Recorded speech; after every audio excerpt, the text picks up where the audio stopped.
ناظرین پروگرام میں پھر خوش آمدید کہتا ہوں اور ہم سلسلہ وہیں سے شروع کرتے ہیں. اور میں نے سوال کیا تھا فارمیسسٹ کا کیا رول ہے, بتائیے کہنا چاہیے آپ فارمیسسٹ کا کیا رول ہے اس میں؟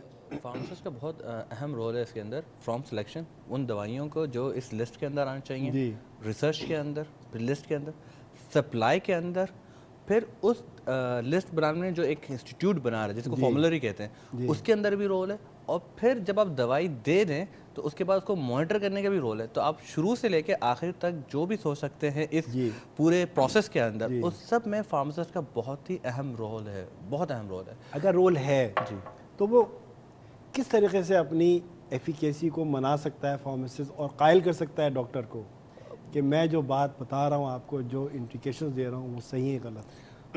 بہت آسان اس کا پروسیس ہوتا ہے.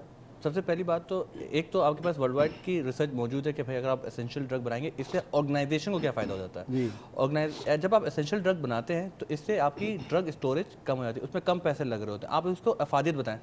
پھر دوسری بات آپ بنا کے لے آئیں بھائی یہ لسٹ ہے, اگر آپ اتنی لسٹ پہ یہ دوائیاں رکھیں گے اور ان دوائیوں کو نہیں رکھیں گے, ایک تو آپ کی جگہ کم ہوگی اور آپ کی پروفیٹیبلٹی یا آپ کا جو فائنینشیل امپیکٹ ہے وہ کم ہوگا, اور اس سے پیشنٹ کو فائدہ ہوگا. جب پیشنٹ زیادہ سیٹسفائی ہوگا تو آپ کے پاس آئے گا, چاہے وہ پروفیشنل ہو یا کمرشل ہو یا نان کمرشل ہو, دونوں سائڈ سے. ایک فارماسسٹ اگر تھوڑی سی محنت کر کے فارمولری, ہم لوگ جو انسٹیٹیوٹ میں چلا رہے ہوتے ہیں وہ فارمولری اسینشیل ڈرگ کی بیس کے اوپر آپ فارمولری بھی بنا لیتے ہیں. آپ نے وہ فارمولری بنائی, تیار کریں, بس یہ ہوتا ہے کہ آپ ایک دفعہ ڈاکٹر کو کنونس کر لیں کہ بھائی اس فارمیسی کے اندر آپ یہ دوا رکھیں گے تو اس سے یہ فائدہ ہونے والا ہے. کنونس کرنے کے لیے نالج ہونی چاہیے. سڈنلی نالج کے بغیر تو کچھ نہیں چلتا. اگر نالج نہیں ہے اس کی تو کنونس نہیں کر پائے گا. یہ نالج تو کمپلسری ہے میڈیکل فیلڈ کے اندر. اگر آپ کے پاس نالج نہیں ہے تو یو شوڈنٹ بی ان, میرا خیال تو نہیں ہے کہ آپ کو medical is whole based on knowledge. دیکھیں ڈاکٹر صاحب وہی والی بات آ گئی, نالج تو پھر ڈرگ ایکسپرٹ فارماسسٹ کو کہا جاتا ہے. اگر آپ کو کسی کو بھی کسی بھی چیز پر اگر آپ نے اس کو کاؤنسل کرنا ہے تو آپ کے پاس اس کا بیک گراؤنڈ تو ہونا چاہیے, یا آپ کنونس کریں, بالکل, یا قائل کرنے کی کوشش کریں کہ کیوں کہہ رہے ہیں آپ یہ بات. تو اس کے لیے ڈیفینیٹلی آپ کی نالج بہت میٹر کرتی ہے. آپ کی جو بھی ڈرگ ایکسپرٹیز ہیں وہ اس میں بہت کاؤنٹ پلے کرتی ہیں. اور دوسری بات یہ ہے کہ آپ کو یہ پتہ ہونا چاہیے کہ کن گراؤنڈس پہ آپ کو کام کرنا ہے. You should know your job.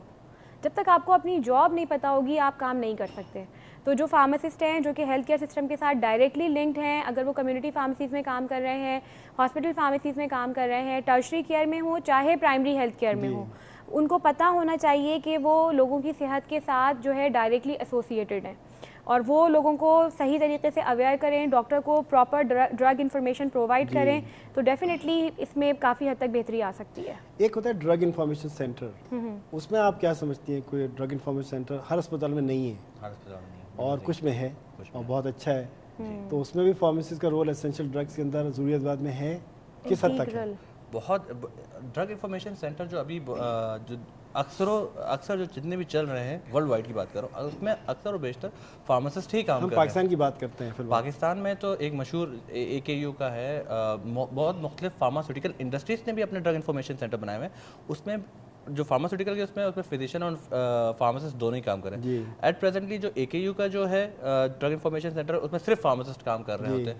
اس کے اندر ایک بہت بڑا فائدہ ہو جاتا ہے کہ جو مس بتا رہی تھی کہ آپ کے جو ارریشنل یوز ہوتے ہیں ڈرگ کے, وہ سب اوائڈ ہو جاتے ہیں. آپ ہمیشہ بتا سکتے. اب بالفرض ڈاکٹر کو پتہ نہیں ہے کہ بھائی یہ دوا موجود ہے یا نہیں ہے. یہ سب سے چھوٹی مثال دے رہا ہوں. یہ آپ نے 2 منٹ میں آپ نے کال کی, ہاں بھائی فارماسسٹ یہ ڈرگ انفارمیشن ہے, وہاں پہ کوئی فارماسسٹ ہو رہا ہے کہ ہاں جی سر یہ موجود ہے, اس اسٹرینتھ کے اندر موجود ہے یہ. اب اگر یہ نہ ہو تو وہ کیا کریں گے, محترم فزیشین لکھ دیں گے فی الحال کہ بھائی یہ ہے.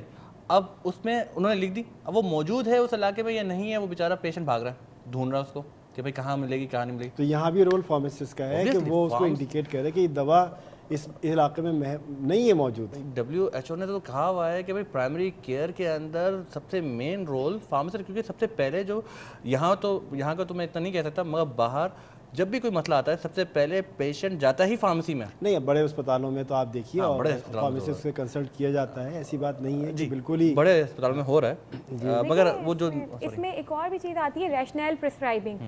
آپ جب ہم فارمیسی ہیلتھ کیئر سسٹمس کی بات کرتے ہیں یا ڈفرینٹ ہم اسینشیل میڈیسنس کی بات کرتے ہیں تو ہمیں ڈاکٹرس کو بھی جو ہے پراپرلی انفارم کرنا یا ان کی ٹریننگ کی نیڈ ہوتی ہے کہ وہ ان ادویات کا انتخاب کریں جو کہ آپ کے اسینشیل ڈرگ کی لسٹ میں موجود ہیں اور وہ آپ کے ڈفرینٹ میڈیکل اسٹورس پر یا آپ کے ملک میں جو ہے بآسانی دستیاب ہیں.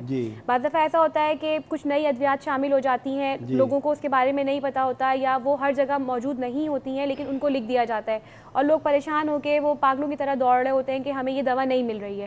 تو یہاں پہ صرف فارماسسٹ کا رول اتنا مطلب میں نہیں سمجھتی کہ صرف خالی فارماسسٹ کا رول بہت اہم کردار ادا کر سکتا ہے, بلکہ یہ اگین ایک ٹریننگ سسٹم آپ کا ہونا چاہیے ڈرگ انفارمیشن سینٹرز کے ساتھ ساتھ, جہاں پہ آپ اپنے پرسکرائبرز کو بھی پراپرلی انفارم کریں اور فارماسسٹ کو بھی وہاں پہ پراپر ٹریننگ دیں اور جب یہ لوگ مل کے کولیبریٹیولی کام کریں جہاں پہ ڈرگ کی اویلیبلٹی کو جو ہے یقینی بنایا جائے.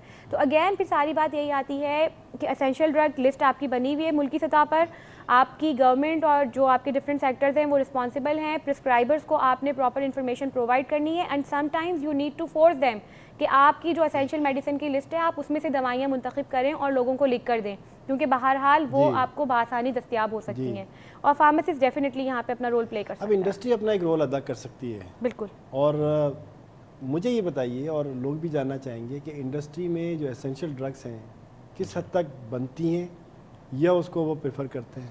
اچھا, اب یہاں پہ ایک بہت ہی کمرشل اور اس کا ایشو آ جاتا ہے. جی پہلے تو عام دوائیوں کی بات کر لیتے ہیں. اگر عام دوا ہے اور پیٹنٹ نہیں ہے جی تو مسئلہ یہ ہوتا ہے اس کے لیے ریسرچ کے اوپر بہت پیسے خرچ کرتی ہے ایک فارماسیوٹیکل انڈسٹری. اب اس نے اتنے پیسے خرچ کر لیے, بلینس کے اندر ہوتا ہے, بلینس وہ بھی ڈالرس کے اندر, اس کو واپس بھی ارن کرنے ہیں.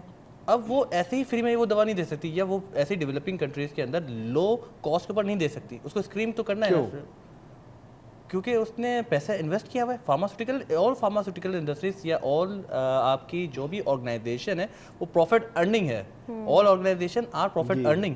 وہ صرف اس میں نہیں کام کری کہ ہیومینٹی کے طور پہ کام کری ہے.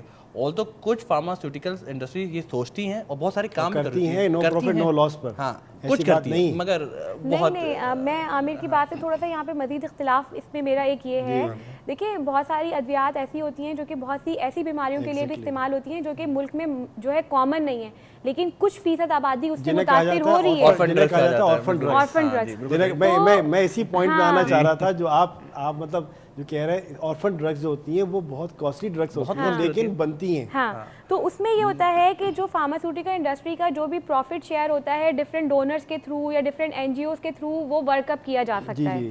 اور بہرحال اگر وہ آرفن ڈرگس ہیں اور اگر آپ کی آبادی ہے کچھ حصہ چاہے 1% بھی ہے, صحت سب کے لیے WHO کہتا ہے جب آپ نے صحت سب کے لیے کہہ دیا, چاہے وہ 1 لوگ ہوں چاہے وہ 1000 لوگ ہوں, سب کی صحت آپ کے لیے اتنی ہی اہم ہے. تو اگین جب آرفن ڈرگس کی آپ بات کریں گے یا آرفن ڈیزیز کی آپ بات کرتے ہیں تو الٹیمیٹلی آپ نے یہاں پہ ورک آؤٹ کرنا ہے. آپ دیکھیں کہ آج کل جتنی بھی دوائیاں نکلی ابھی لیٹسٹلی 10 سال کے اندر آپ جتنی بھی دوائیں کس چیز کے لیے, ڈائبٹیز, ہائپر ٹینشن, ان سب کے لیے. HIV کے اوپر کتنا ریسرچ کام ہو رہا ہے, بہت کم, کون نہیں کر رہا. اچھا اور جو آپ یہ بتا رہے ہیں آرفن ڈرگ کے اندر نا سبسڈیز دی جاتی ہے, گورنمنٹ WHO سبسڈیز دیتی ہے ان لوگوں کو, اس کی بیس پہ کرتی ہے. ورنہ obviously I do not, میں یہ نہیں کہہ رہا کہ فارماسیوٹیکل انڈسٹری غلط کر رہی ہے. They have all the right to earn money if they have invested, انہوں نے ریسرچ پہ انویسٹ کیا ہے, they have the right to earn money. دیکھیں اس میں منسٹری آف ہیلتھ آپ کی کام کرتی ہے, پھر گورنمنٹ کا کام آتا ہے. جب ہم بات کرتے ہیں ڈرگ مینجمنٹ سائیکل کی, ہم کہتے ہیں کہ جی فارماسیوٹیکل انڈسٹری کی آپ اسیسمنٹ اینڈ مانیٹرنگ کریں.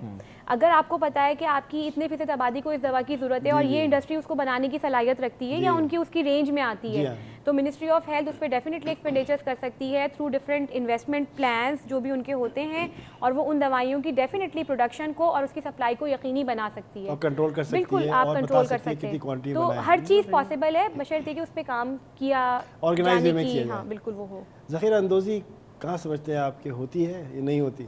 Storage in terms of pharmacy میں کہہ سکتا ہوں کہ اسٹوریج تو ہوتی ہے.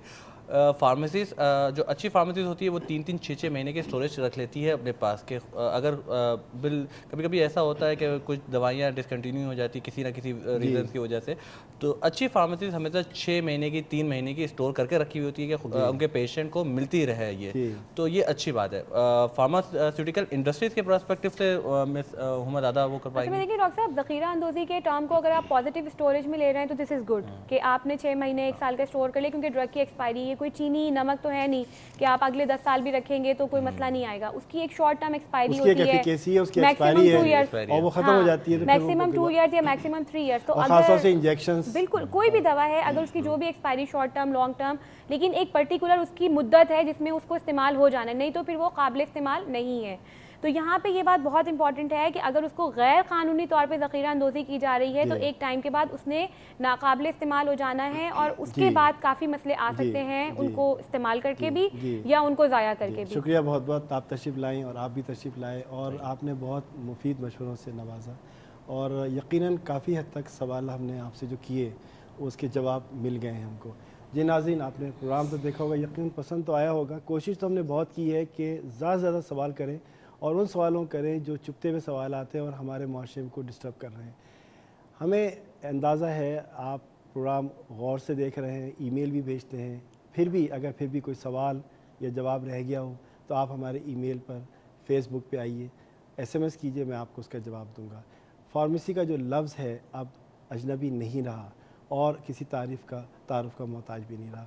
تو اس امید کے ساتھ کہ آپ اپنا بہت خیال رکھیں گے, اجازت چاہتا ہوں. اللہ حافظ.